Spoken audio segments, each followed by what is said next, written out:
Olá, galerinha do 7º ano, tudo bom? Eu sou a professora Beatriz Carvalho, professora de História de vocês. E hoje nós vamos para a nossa aula número 65. Antes, vamos dar um oi para a nossa amiga que está aqui, a Elaine. Ela veio conversar com os nossos amigos e alunos surdos. Vamos lá? Vamos começar a nossa aula? Combinado? Vem com a prof. Vamos começar primeiramente com os objetivos dessa nossa aula. É uma retomada e nós vamos relembrar uma aula importante, ou melhor, foram 2 ou 3 aulas sobre esse assunto. Vamos lá, reconhecer os agentes envolvidos no processo da expansão territorial da América Portuguesa. Vamos falar novamente sobre essa expansão territorial e seus agentes. Compreender a herança cultural e social que os agentes dessa expansão trouxeram e deixaram como legado. Vamos retomar e relembrar um pouquinho da nossa aula anterior? Vamos lá? Nós estudamos sobre a origem dos africanos trazidos para o Brasil, as etnias africanas que vieram para o nosso país, para o Brasil, e as contribuições culturais dos africanos para a nossa cultura brasileira. Expansão territorial. Então vamos lá, vamos compreender.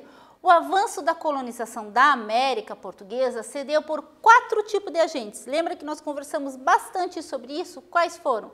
A ação dos soldados, a ação dos bandeirantes, a ação dos jesuítas e a ação dos criadores de gado, a pecuária. Então vamos começar pelos soldados. Desde o início da colonização, piratas franceses, ingleses e holandeses atacaram, claro, o nosso litoral brasileiro, para levar o quê?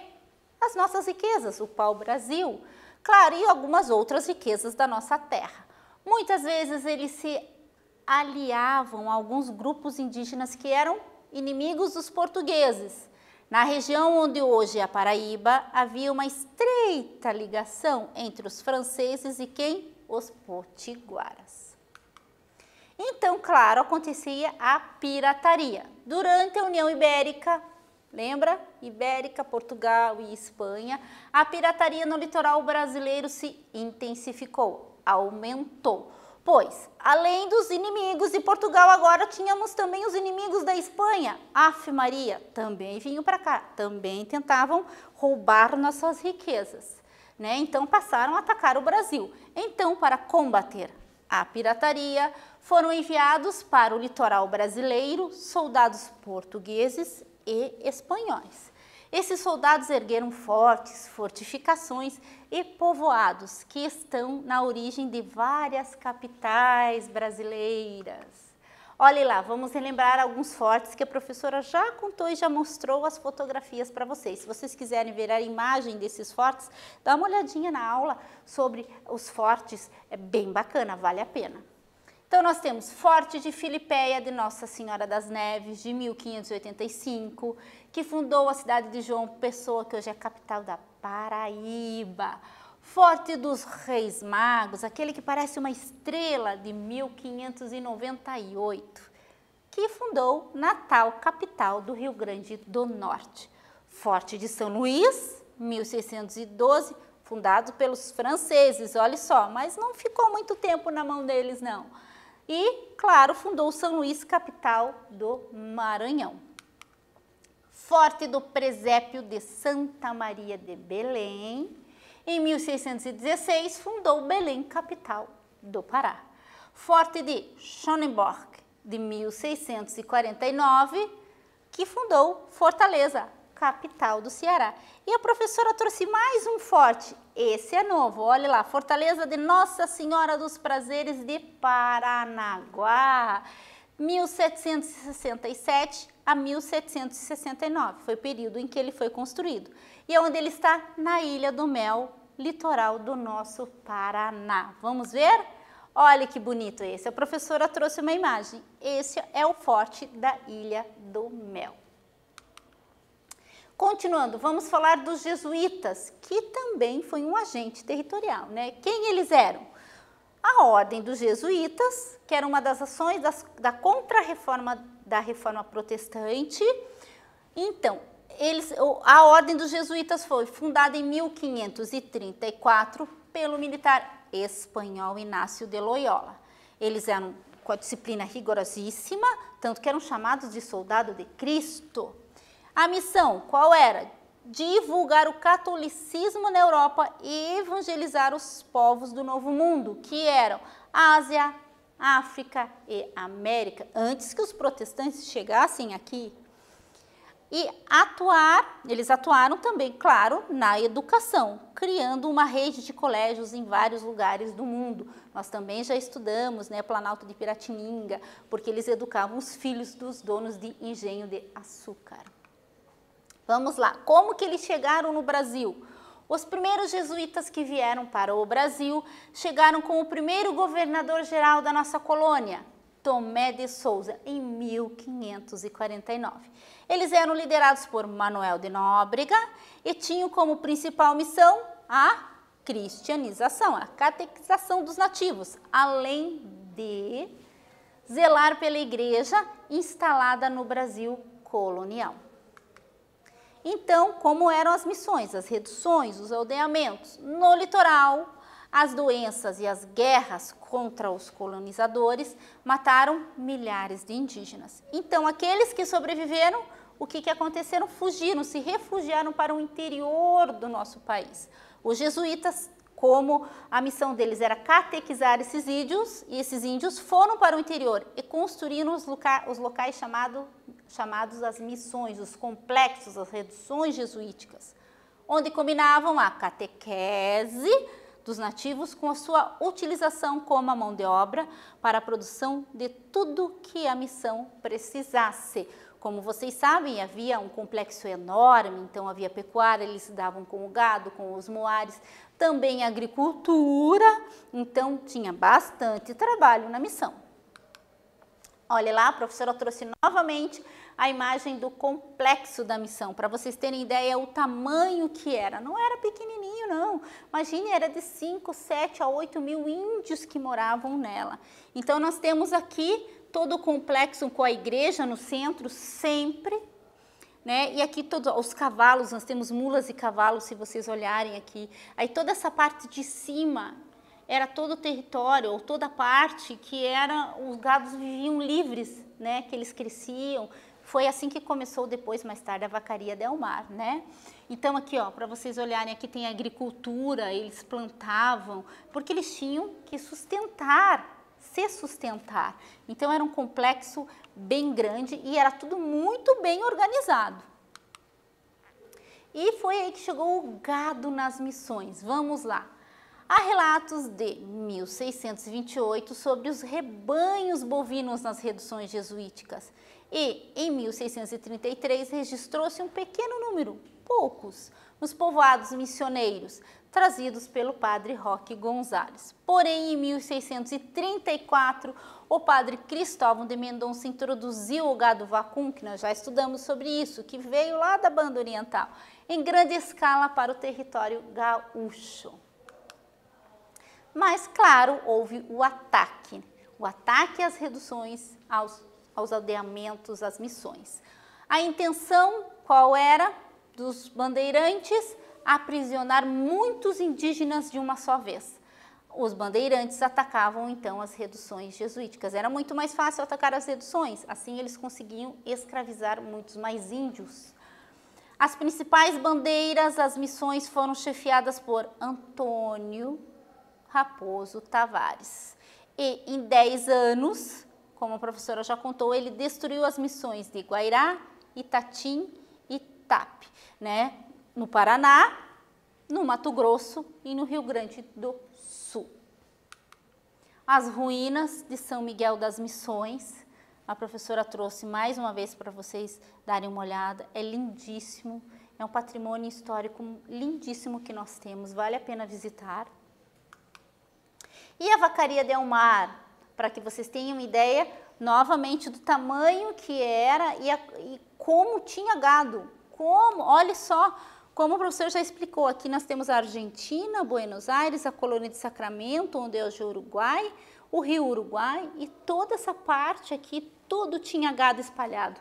Porque depois que eles foram atacados pelos bandeirantes, eles tiveram que fugir para o lado de cá do Rio Uruguai. E esse gado ficou solto e acabou se reproduzindo e cada vez o rebanho cresceu, foi crescendo e ficou imenso. Aí, olha só, aqui nós temos Laguna, olha, Santa Catarina, então para vocês terem ideia da extensão desse território.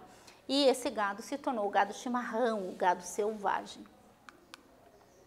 E claro, nós não poderíamos deixar de falar das charqueadas, o charque que foi tão importante para a colônia, não é verdade? Porque, puxa, professor, não existia geladeira, então como que ia conservar a carne, como que conservava os alimentos? E a colônia estava crescendo, foi descoberto o ouro em Minas Gerais, então precisavam de alimento para todo o restante da colônia. Então, aí o que aconteceu?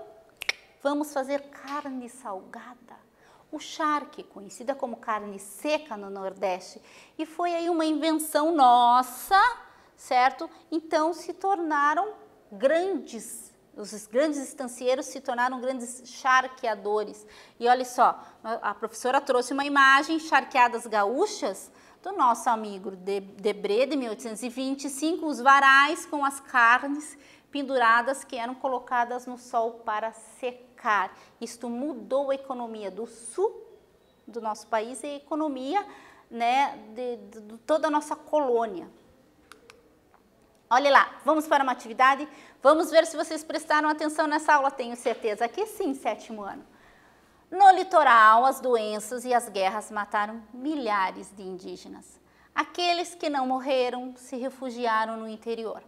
Os jesuítas também foram para o interior e construíram locais chamados missões. Descreva o que eram as missões, com calma. Também vale a pena vocês colocarem essa atividade no caderno. Copia com calma, escreve com calma. Puxa, professora, não vai dar tempo, né? Eu escrever e responder. Não faz mal, entra lá no YouTube, entra no Classroom, assista a aula novamente e copia com calma. Combinado? Um tempinho a professora vai ali e já volta e corrige para vocês.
Olá, galerinha, então vamos lá? Vamos corrigir? Vem com a prof.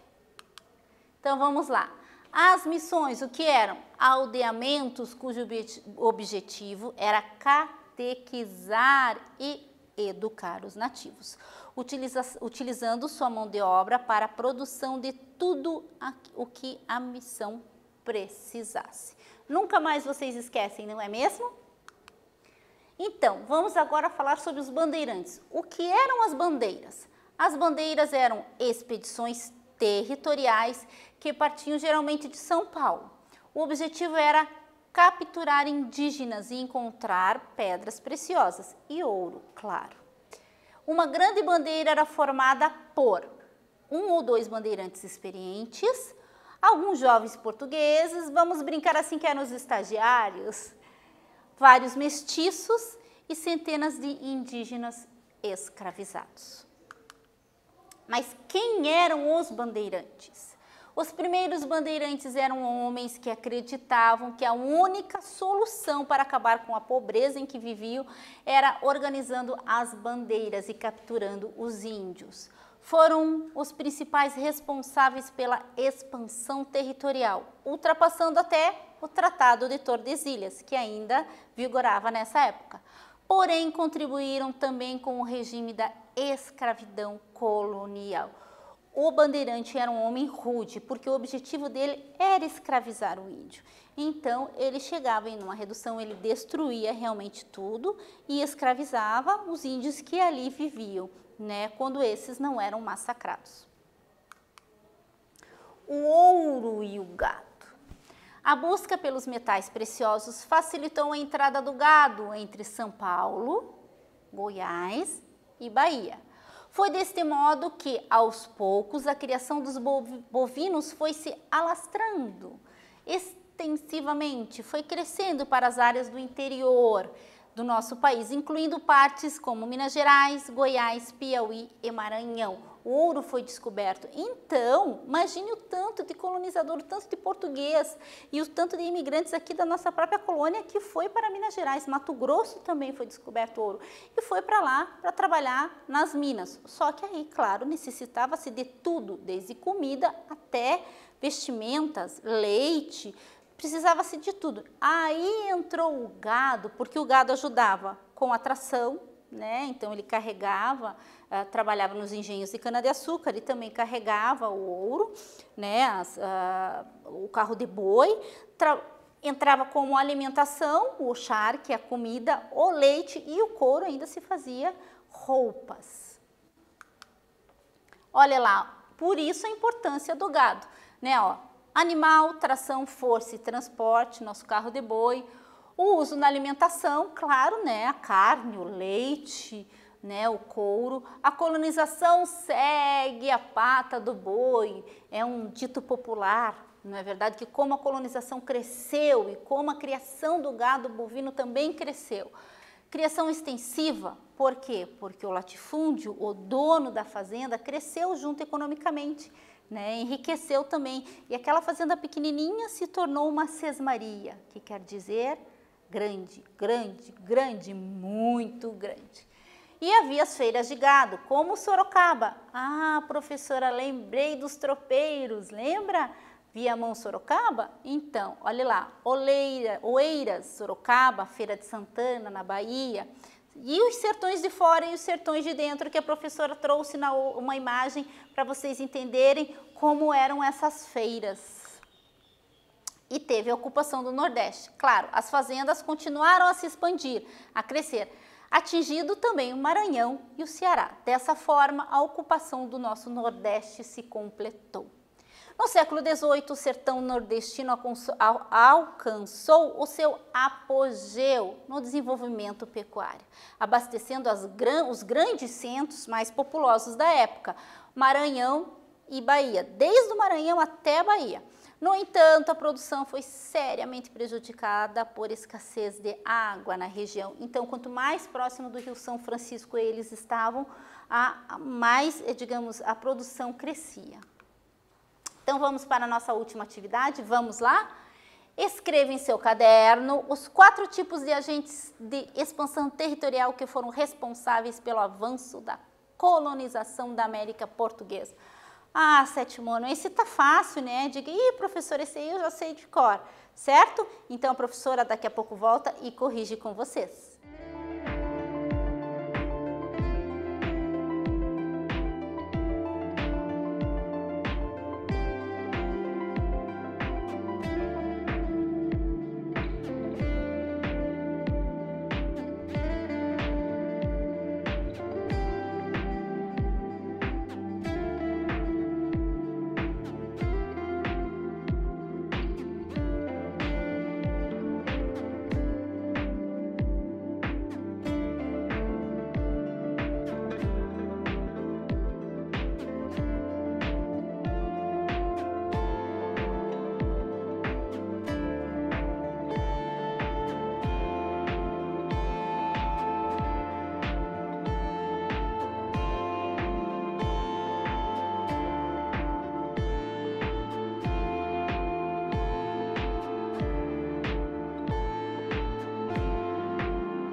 Os agentes de expansão territorial responsáveis pelo avanço da colonização foram a ação dos soldados, a ação dos bandeirantes, a ação dos jesuítas e a ação dos criadores de gado. E o que nós aprendemos na nossa aula de hoje? Os 4 agentes da expansão territorial da América Portuguesa e o papel sociocultural que tais agentes desempenharam na construção da identidade do nosso Brasil. Como a pecuária é importante, foi e é importante para o nosso Brasil, como ela trouxe uma herança cultural, as festas, né, que existem folclóricas por todo o nosso país, o boi-mamão, o boi-bumbá, Parintins, não é verdade? Como isso trouxe os jesuítas, a própria educação, que hoje ainda existem colégios jesuítas por todo o nosso país, né? E os bandeirantes desbravando o território, apesar de serem homens rudes, mas eles ajudaram, né, nessa expansão territorial também. E os soldados com os seus fortes, as fortificações e os povoados que hoje são grandes cidades e capitais dos estados do nosso país. Então, galerinha, por hoje é só e eu espero que vocês estejam bem, se cuidem, vamos lavar a mão, usar álcool gel. A professora sente muitas saudades de vocês. Até mais!